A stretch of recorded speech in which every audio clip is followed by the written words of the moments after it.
Hello, I'm Daniel. I'm 24 and live in a small town just outside Boise, Idaho. I'm a carpenter, the kind who freelances fixing furniture, building shelves, whatever folks need. It's not glamorous, but it's honest. I rent a little house on a quiet street. Nothing fancy, just a one-bedroom with creaky floors and a porch that catches the sunset. I like it here. The town's small, the kind where people wave but don't pry. I've always been the guy who helps out, whether it's nailing a loose board for a neighbor or hauling firewood for the old guy down the road.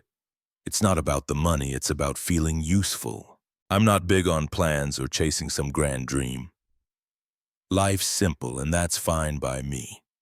My house sits next to this other place, a tidy two-story with a garden out front. That's where Emily lives. I don't know much about her, not really. She's maybe in her early 40s, lives alone, and keeps to herself. I see her most mornings out in her yard tending to her flowers.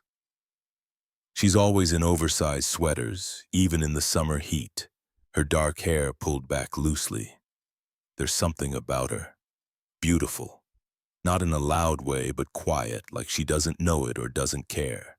She's got this gentle way of moving, clipping roses or pulling weeds, like the garden's the only thing she trusts. I've tried saying hi a few times, just a quick wave when I'm out fixing my truck or watering my patchy lawn. She'll nod back sometimes, but it's quick, almost cold, like she's not interested in talking. I figured she's just private, maybe stuck up, but there's a softness in how she handles those flowers that makes me think it's something else. This one time I was out fixing the wooden fence between our yards. It's old, weathered, the kind that sags if you lean on it too hard. One of the posts had rotted through and I didn't want it falling into her garden. So I'm out there with my toolbox hammering in a new post, sweating under the August sun. I saw her through the slats, kneeling in the dirt, her hands covered in soil. I thought maybe it was a chance to say something more than, "Hey." So I slowed down, made a little noise with the hammer, hoping she'd look up. She did eventually. I grinned, wiped my forehead, and said, "Fence is looking better, huh?" She glanced at me, her face blank for a second, then gave a small nod. "Thanks," she said, her voice soft but flat, like she was just being polite. Then she turned back to her flowers and didn't say another word. I stood there feeling like an idiot and went back to hammering. That was it. She went inside and I finished the job alone. I don't know why it stuck with me. Maybe because I'm used to people at least pretending to be friendly. Around here, folks chat about the weather or their dogs, even if it's just small talk. But Emily, she's different. It's not like she's rude, she's not. It's more like she's carrying something heavy, something she doesn't want anyone else to see. I've seen it in her eyes, the way they linger on the flowers a little too long, like she's looking for something she lost. I don't pry, though. Not my place. I just keep doing my thing, fixing chairs for Mrs. Carter down the street, building a birdhouse for the kid from the next block over. It's what I'm good at. I like the feel of wood under my hands, the way a saw cuts clean, the satisfaction of making something solid. It's enough most days. But I'll admit I keep an eye out for Emily, not in a creepy way, just curious, like she's a puzzle I haven't figured out. I've been in this town a couple of years now. Moved here after bouncing around a few places, trying to find somewhere that felt right. I grew up not far from here, but my folks are gone now. Dad when I was a kid, Mom a few years back. It's just me, my tools, and this little house. I don't have big dreams, not like some people. I've thought about opening a shop one day, maybe selling custom furniture, but that's a long way off. For now, I'm happy fixing things, helping out, like when I built a new porch step for the guy across the street after his kid tripped on the old one.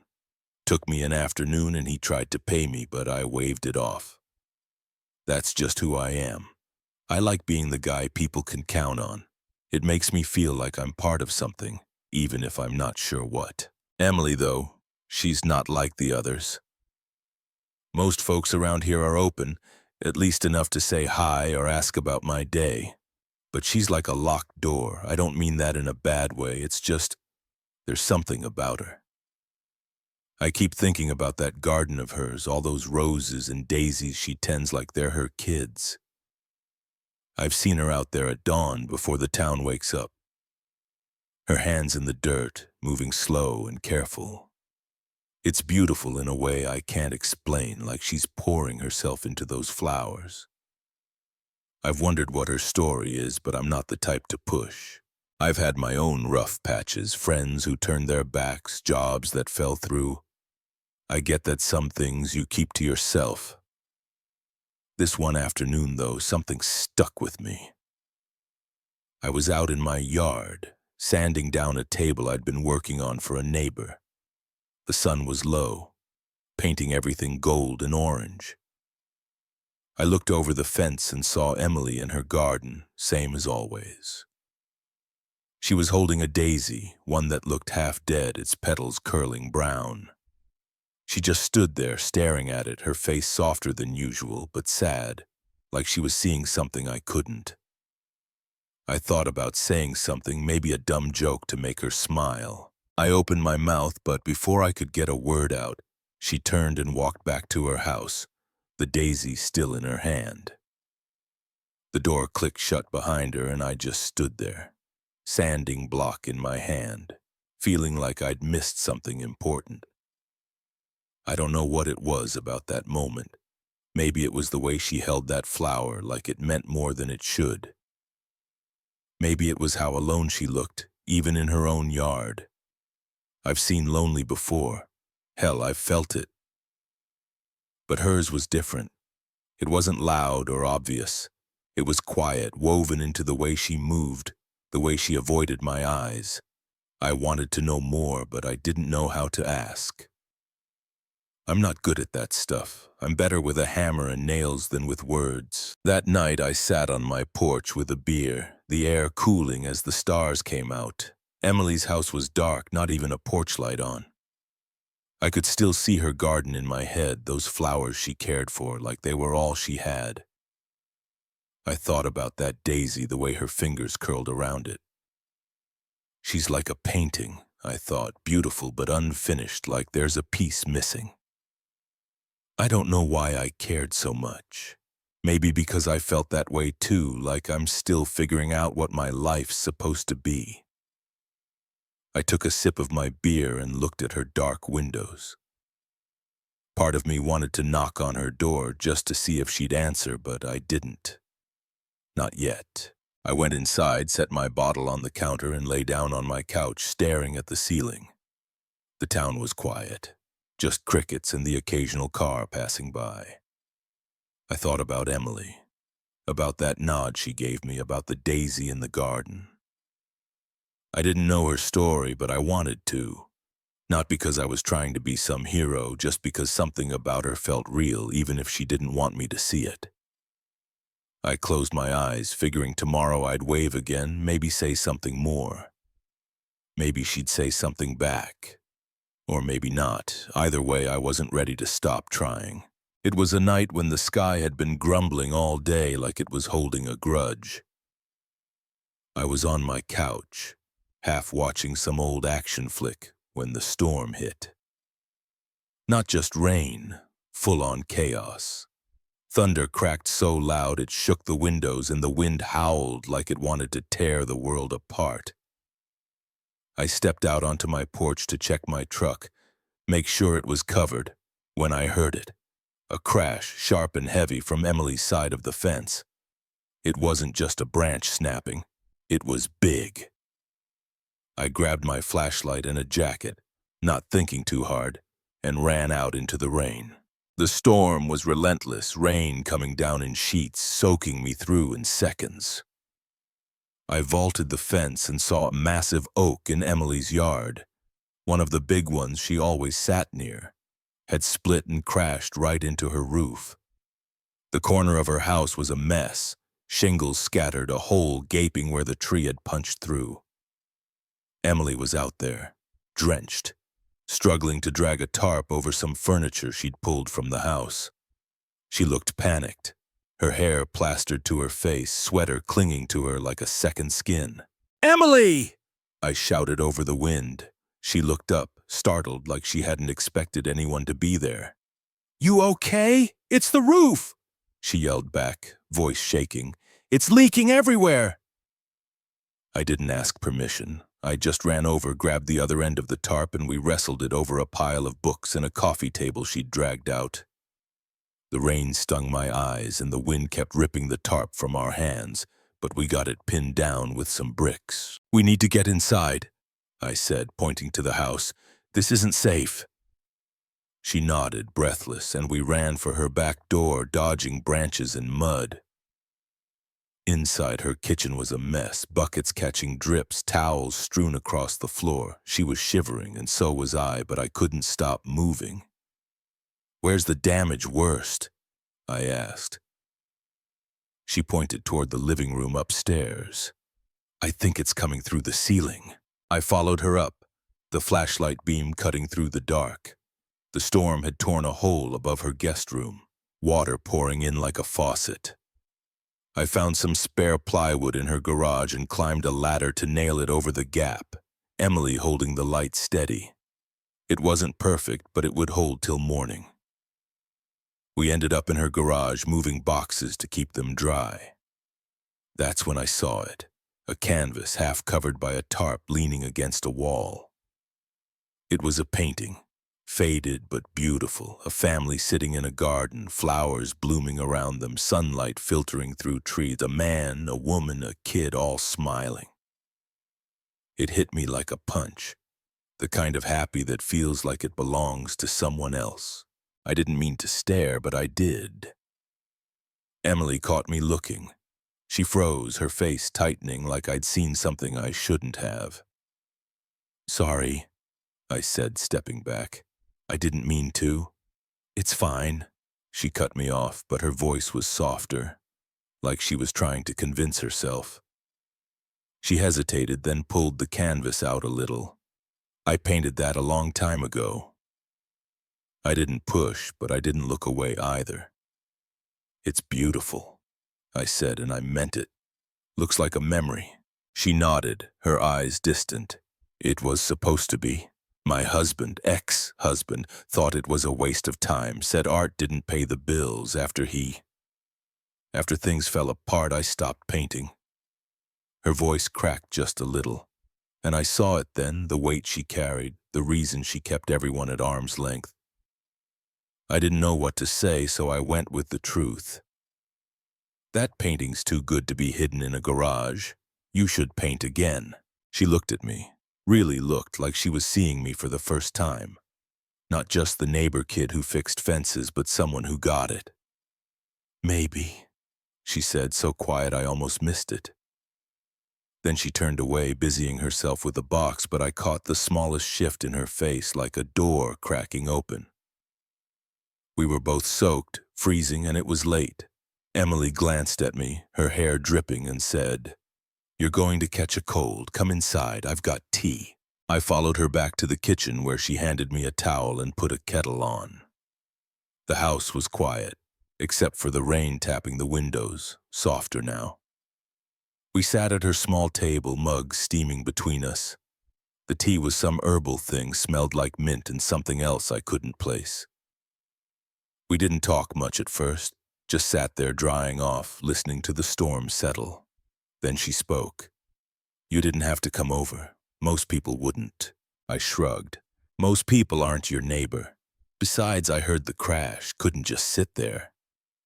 She gave a small smile, not the cold nod I was used to, but something real. "You're a good guy, Daniel." It wasn't much, but it felt like a lot coming from her. I took a sip of tea, burning my tongue a little. "You're not as tough to talk to as you seem," I said, half joking. She raised an eyebrow but didn't snap back. Instead, she said, "I used to teach art, loved it. But after everything, the garden's all I've got. It's easier than people." I nodded, thinking about that painting, about her hands in the dirt every morning. "I get it. I had a friend once, close as a brother, till he screwed me over on a job we were working, took the money and ran. After that, I stuck to fixing things. Wood doesn't lie to you. I don't know why I told her that. Maybe because she'd shared something real, and I wanted to give something back. Her eyes softened and she leaned forward a little. That's why you're always helping people, isn't it? Makes you feel like you're fixing something bigger. I didn't answer right away, just looked at her. She got it in a way most people didn't. Yeah, I said finally, something like that. She smiled again, and this time it reached her eyes, warm and unguarded, like the Emily from that painting was still in there somewhere. We talked a little more about the storm, the garden, the way the town smelled after rain, nothing heavy, just easy like we'd been doing it forever. When the rain slowed to a drizzle, I stood to go. You sure you're okay here? I asked. She nodded. I'll manage. Thanks, Daniel. I stepped out into the night, my boots squelching in the mud. The air was cool, the storm's anger spent. I climbed back over the fence, my clothes heavy with water, but I didn't care. My chest felt warm, like I'd carried something more than a tarp or a flashlight tonight. I thought about that painting, about Emily's voice when she talked about her ex, about the way she smiled when I said she should paint again. She wasn't cold, I realized. She was just guarding something fragile. Back in my house, I peeled off my wet jacket and collapsed onto my bed. The sound of rain faint now. I could still see her face, the way it changed when she talked about that painting. She wasn't the locked door I'd thought she was. She just needed time, maybe someone to show up without asking for anything in return. I stared at the ceiling, the storm fading outside, and thought, she's not a stranger anymore. I didn't know what was next, but for the first time I felt like there could be something real. The storm left the town in a mess. Power was out for days and the streets were littered with branches and soggy leaves. My little house was fine, just a few loose shingles, but Emily's place took a harder hit. That tree had done a number on her roof, and every time I looked over the fence, I saw her out there, trying to clean up. She'd be dragging debris to the curb, her sweater sleeves rolled up, hair falling out of its tie. She looked determined, but it was the kind of determined that comes from having no other choice. I couldn't just watch her struggle. That morning, I grabbed my toolbox and headed over. The air was still damp, smelling of wet dirt and pine. Emily was in her yard, wrestling with a broken branch bigger than she was. Need a hand? I called out, hopping the fence. She looked up, wiped her forehead, and shook her head. I've got it, Daniel. You've done enough. Her voice was firm, like she was used to handling things alone. I didn't budge. Humor me, I said, grinning. Neighbors help neighbors, right? She gave me a look, half annoyed, half amused, but didn't argue. Fine, she said. The roof's still a mess. I don't even know where to start. I climbed up to check the damage. The hole was worse than I thought, jagged, with water still seeping into the insulation. I spent the morning patching it up, nailing down new shingles I'd scored from a job site last month. Emily stayed below, handing me tools when I needed them, her movements precise, like she'd done this kind of thing before. We didn't talk much at first, just worked, the rhythm of hammer and nails filling the silence. But as the sun climbed higher, she started asking questions. Where'd you learn to do this? She said, passing me a hammer. My dad, I replied, not looking down.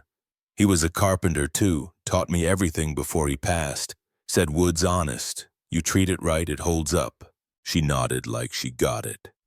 My dad was a painter, not houses, canvases. I got that from him, I guess. That caught me off guard. She hadn't mentioned painting since the night in her garage when I saw that canvas of the family. I wanted to ask more, but I kept it light. You plant those roses out front too? I said, nodding toward her garden. She smiled just a little. Yeah, they're finicky, but they're worth it. You ever try gardening? I laughed. Me? I can barely keep my lawn alive, but I like how you make it look easy. She shrugged, but I saw her face soften, like the compliment landed somewhere deep. We kept at it, her passing me nails, me telling her about the time I built a wonky table for a neighbor and had to redo it twice. She actually laughed, a real laugh, not the polite kind. It was the first time I saw her like that, unguarded, her eyes bright, like the Emily from that painting was peeking through. By afternoon, the roof was solid enough to keep the rain out. We sat on her porch steps, sweaty and covered in sawdust, sharing a bottle of water. The town was quiet, no hum of electricity, just birds and the occasional car. "You didn't have to do this," she said again, but this time her voice was softer, less defensive. "I know," I said, but I wanted to." She looked at me, her eyes searching like she was trying to figure out why I kept showing up. I didn't have an answer, not really. I just knew I couldn't leave her to deal with this alone. The power stayed out for days. The town felt like it was holding its breath, everyone scrambling for candles and batteries. I'd see Emily out in her yard, trying to salvage what was left of her garden. Broken stems, trampled flowers. I'd wave, and she'd wave back, a little warmer each time. On one of those nights, I was sitting in my kitchen, my phone dead, the house lit by a couple of candles. I thought about Emily alone in her dark house, and before I could overthink it, I grabbed a flashlight and walked over. I knocked on her door, feeling a little dumb. She opened it, holding a lantern, her sweater slipping off one shoulder. "Daniel, everything okay?" she asked, surprised. "Yeah," I said, scratching my neck. "Just figured you might need to charge your phone. I've got a power bank at my place, and, I've got some soup. Nothing fancy, but it's warm." She hesitated like she was weighing whether to say no, then nodded. "All right, give me a minute." She grabbed her phone and followed me back across the fence. My place was bare, candlelight flickering on the walls, a pot of canned soup on a camping stove. I handed her the power bank and we sat at my table with mismatched bowls of tomato soup and instant noodles. It wasn't much, but in the soft glow it felt like something. We ate in silence at first, the candles casting shadows on her face. She looked tired, but not the kind of tired you get from a long day, more like years of carrying something heavy. "This is nice," she said finally, her voice low. I haven't, I don't usually do this, sit with someone." I nodded, stirring my soup. "Yeah, well, I'm not exactly a social butterfly either, but you're not as scary as you seem." She raised an eyebrow, a smile tugging at her lips. "Scary? Is that what you thought?" "Not scary," I corrected, grinning. "Just hard to read, like you're keeping everyone at arm's length." She looked down at her bowl, her fingers tracing the rim. "I used to be different," she said quietly. "I taught art, loved it, made people laugh. Then my husband, ex-husband, decided I wasn't enough. Said my painting was a hobby, not a life. After he left, I just stopped everything." Her voice was steady, but I could hear the cracks in it, like she was saying it for the first time in years. I leaned back, letting her words settle. "That's rough," I said. "I had a buddy once. Thought we'd start a business together. He bailed with half the money. Felt like a kick in the gut. After that, I stuck to fixing things for people. Makes me feel like I'm doing something right." She looked up, her eyes meeting mine. "That's why you're always out there, isn't it? Helping people." I shrugged. "Guess so. Keeps me grounded." She smiled, a real one, not forced. And it hit me how different she looked when she let her guard down, like the woman who painted that family was still in there waiting. I wanted to keep her talking, so I said, "That painting I saw, you should do more. You've got a gift." She shook her head, but not like she was shutting me down. I don't know. It's been so long I wouldn't even know where to start. Start small, I said. One brush, one canvas, see what happens. She didn't say yes, but she didn't say no either. I'll think about it, she said, and that felt like a win.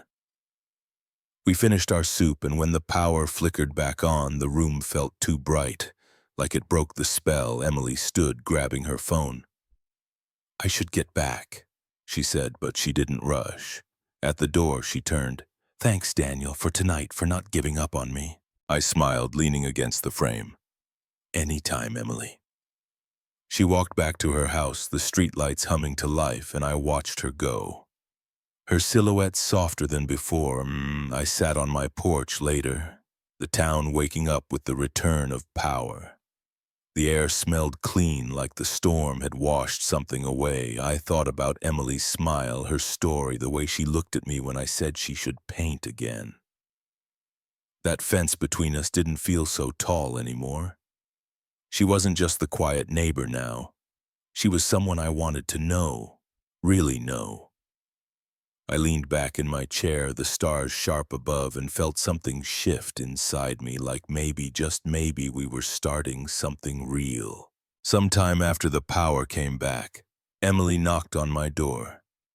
It was a morning when the air felt crisp, and the town smelled like fresh-cut grass.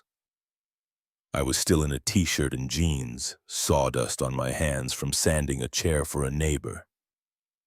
She stood there, her sweater slipping off one shoulder, holding a pair of gardening gloves. I'm starting on the garden today, she said, her voice softer than usual. The storm wrecked it. I could use some help if you're free. I blinked, surprised. Emily didn't ask for help, not like this. It felt big, like she was letting me into a part of her world she usually kept locked. Yeah, I said, grabbing my boots. I'm in. We spent the morning in her yard, the sun climbing slowly, warming the dirt under our feet. The garden was a mess. Broken stems, crushed roses, soil churned up like a battlefield. Emily had a plan, though. She'd brought new plants from the nursery, daisies, lavender, a couple of rose bushes. We worked side by side, digging holes, packing soil, our hands moving in rhythm. It was quiet at first, just the sound of shovels and the occasional bird. Then she started talking. I used to spend hours out here, she said, patting dirt around a lavender plant. Before everything fell apart, it was my place to think. I nodded, setting a rose bush in place. I get that. I've got a workbench in my garage. When I'm building something, it's like the world makes sense for a while. She looked at me, her eyes curious. You ever think about doing more with it? Your carpentry, I mean? I shrugged, wiping sweat from my brow. Sometimes.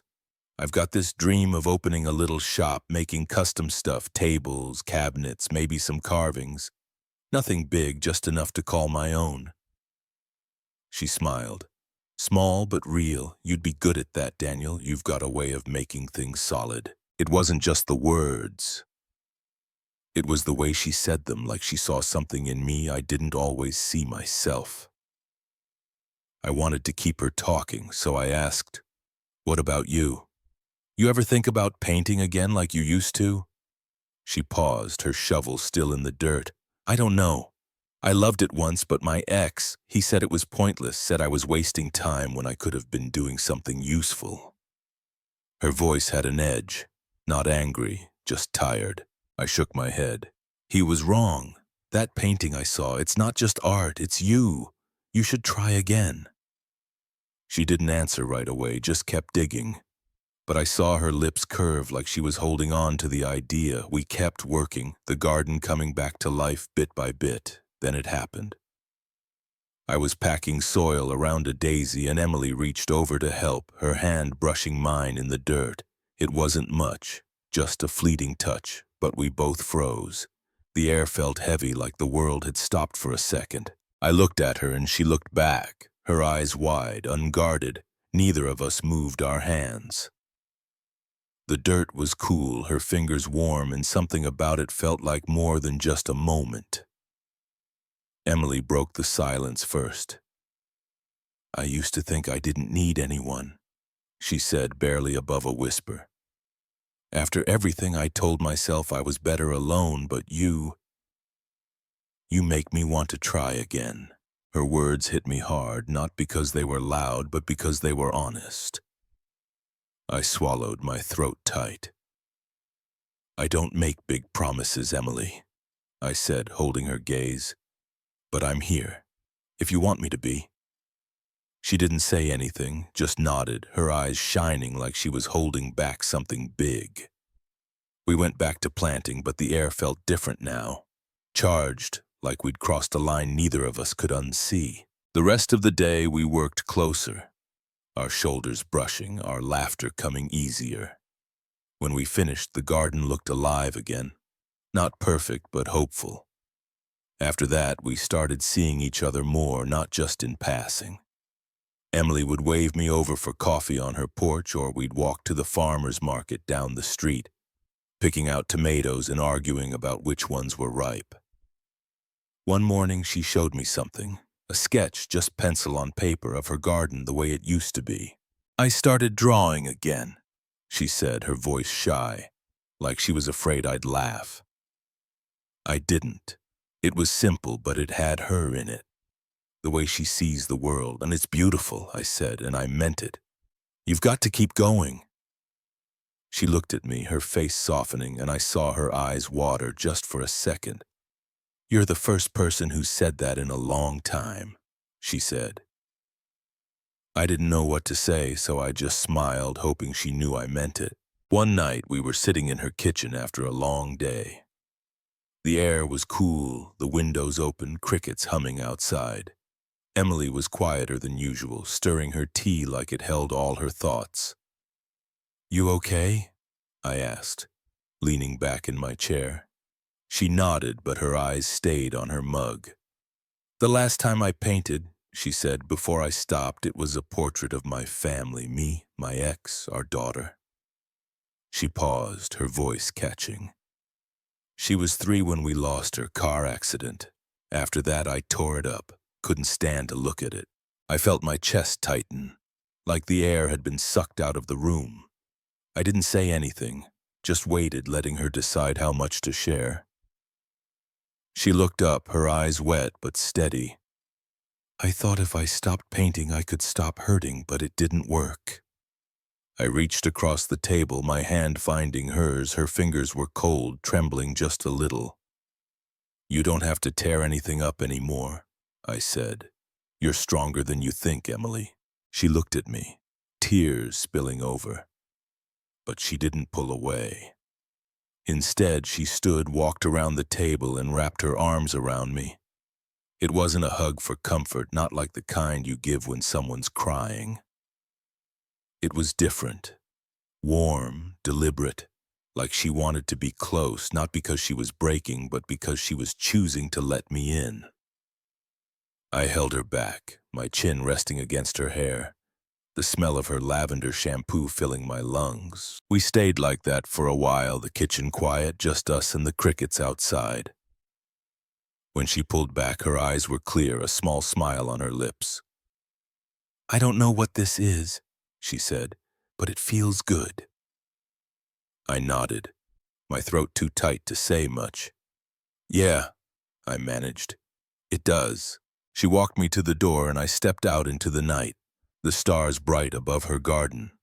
I crossed the fence, my boots crunching on the gravel, and went inside my house. On my table was the sketch she'd given me, a rough outline of her garden, all lines and shadows. I picked it up, tracing the pencil marks with my finger, thinking about her hand on mine in the dirt, about the way she hugged me, about the story she'd trusted me with. I sat on my couch, the house dark, except for a single lamp. My heart was beating faster than it should have, not from nerves, but from something else, something new. That moment in the garden, our hands touching, her words about wanting to try again.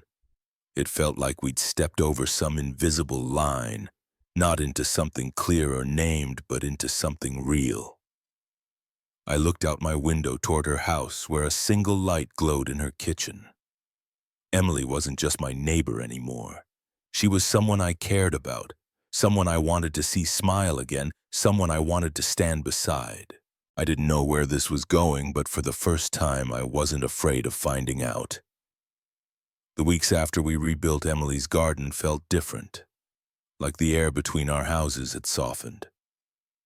We started spending more time together, not in any big, planned way, but in the quiet moments that sneak up on you.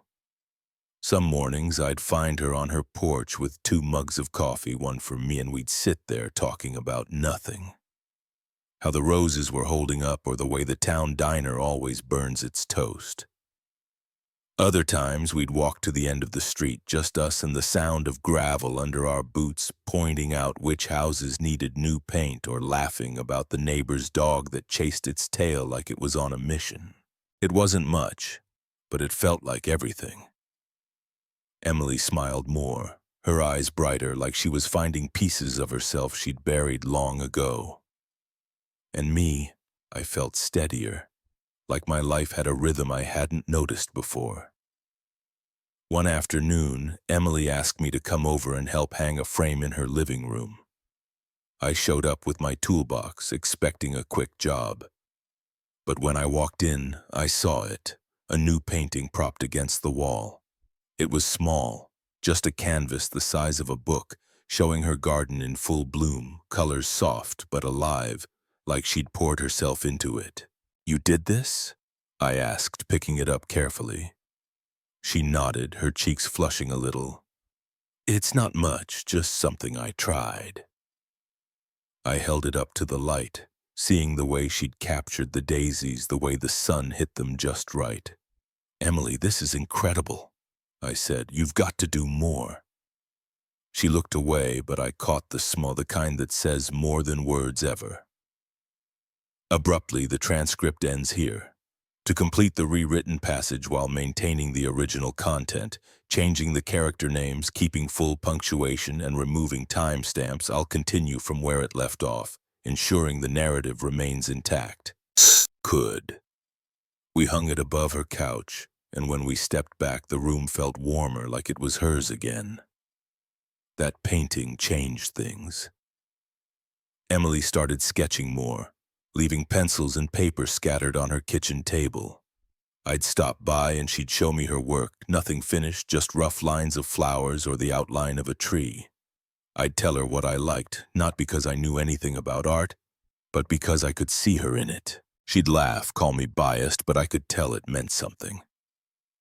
I kept helping with her garden too, weeding or planting new bulbs when she asked. It wasn't just about the flowers anymore. It was about being there, about building something together, even if we didn't name it. I started telling her more about myself too, how I'd always wanted a workshop of my own, a place to carve tables or chairs that people would keep for years. She'd listen, really listen, and say things like, "You'll get there, Daniel. You make things that last." It wasn't just encouragement. It felt like she believed in me the way I believed in her. One day, out of the blue, Emily handed me something wrapped in brown paper. It was late afternoon, the sun low, casting long shadows across her garden. "Open it," she said, her voice quiet but steady. I tore the paper off and stopped breathing for a second. It was a painting, small and simple, of me in her garden. I was kneeling in the dirt, my hands on a shovel, the roses behind me, glowing in the light. It wasn't perfect, but it was real. Every line, every shade felt like she'd seen me, really seen me. Tucked into the frame was a note. "Thank you for bringing color back." I looked at her, my throat tight. "Emily, I don't know what to say." She smiled, her eyes soft. "You don't have to say anything, just keep being you." I held the painting, my fingers tracing the edges, and realized something. She wasn't just healing herself, she was giving me something too. A sense that my life mattered, that I wasn't just drifting through. We started talking about the future, not in a big, heavy way, but in small pieces. Over coffee one morning, she asked, Where do you see yourself in 5 years? I laughed, stirring my mug. Hopefully not still renting this place, maybe with that workshop I keep talking about. You? She thought for a moment, her fingers tapping the table. I don't know. Somewhere with a garden, maybe a studio too. Somewhere I can paint without feeling like I'm hiding. I nodded, picturing it. Her with a canvas, me with my tools, both of us building something. We didn't make promises or talk about forever. But it felt like we were saying the same thing. We wanted more moments like this together. One evening, as the sky turned orange and pink, we found ourselves standing by the fence where it all started. The garden was blooming again, not as full as it used to be, but alive, stubborn, like it refused to give up. Emily leaned against the fence, her sweater loose, her hair catching the light. You know, she said, her voice soft, I used to think this fence was here to keep people out, to keep me safe. But now it's just part of the garden. I looked at her, the words sinking in. Then let's leave it there, I said, smiling. We don't need to tear it down. She turned to me, her eyes warm, and nodded. Yeah, we don't.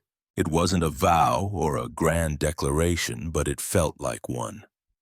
We were choosing this, whatever it was, without needing to define it.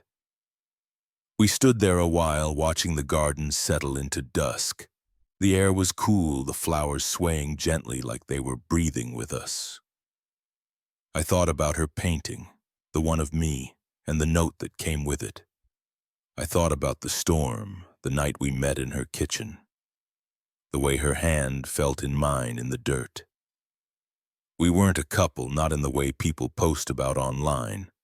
We weren't planning a wedding or moving in together, but we were something. Two people who'd found each other in the quiet, who'd made each other's lives a little less lonely.